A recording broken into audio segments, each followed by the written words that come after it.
Tanggapin nyo yan. Yung mga asawa nyo, tanggapin nyo talagang lumalaki na ang tiyan ni mister. Di ba? Pagka naman lumiliit yung tiyan niya, ninenervyos kayo, baka may nililigawang iba. Yung tanggapin nyo yung anak nyo. What about you? Can't you accept? Accept it. Kasi yan kayo eh. Para kayo matahimik. Now, if you want to improve, improve. Now, accept everyone else around you. Gusto nila mag-improve? Pwede siguro kayo mag-suggest, magbigay ng konting mga clues how you might want to contribute to that growth, but don't impose.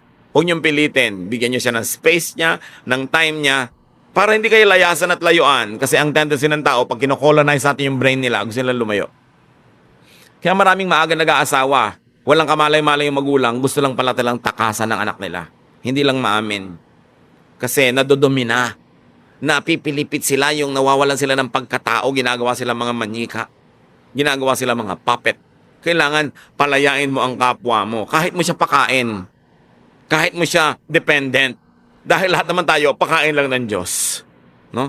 Talagang lahat naman ng mabubuting bagay sa Diyos din ang gagaling.